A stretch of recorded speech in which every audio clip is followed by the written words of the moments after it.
Pemirsa, maraknya kasus pembunuhan di Kota Prabu Mulih menarik perhatian sejumlah pihak, termasuk salah satu politisi perempuan dari PAN, Rika Novalina, yang prihatin karena di era modern masih banyak kekerasan terhadap perempuan dan anak. Pembunuhan yang heboh penemuan mayat.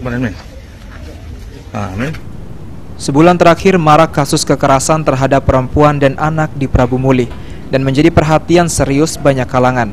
Salah satunya dari politisi perempuan yang berasal dari Partai PAN, yang menyuarakan keprihatinannya atas meningkatnya kekerasan tersebut dengan tuntunan untuk tindakan segera guna melindungi perempuan dan anak-anak.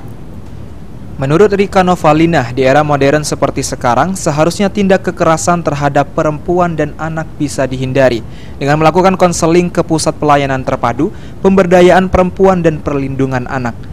Rika juga mengatakan bahwa cekcok antara pasangan berujung pembunuhan biasanya terjadi akibat miskomunikasi, sehingga salah satu solusinya pasangan harus melakukan pendekatan satu sama lain, sehingga keharmonisan bisa terwujud. Misalnya ada pembunuhan, percekcokan antara suami dan istri, itu kebanyakan tuh bermasalahnya itu dari miskomunikasi.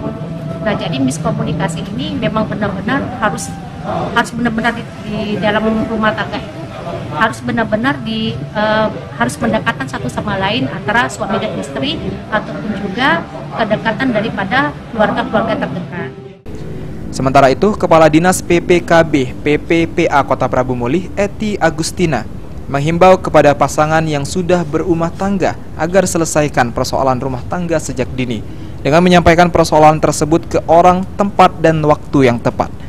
Ini menghimbau kepada para pasangan yang sudah berumah tangga bahwa setiap persoalan yang ada di rumah tangga, karena semua masalah itu pasti terjadi di dalam rumah tangga, sebaiknya kita selesaikan sejak dini, ya. Dan bercurhatlah atau sampaikanlah segala persoalan kita itu kepada orang yang tepat, dengan tempat yang tepat dan waktu yang tepat. Itu saja. Beni Firdaus, PAL TV.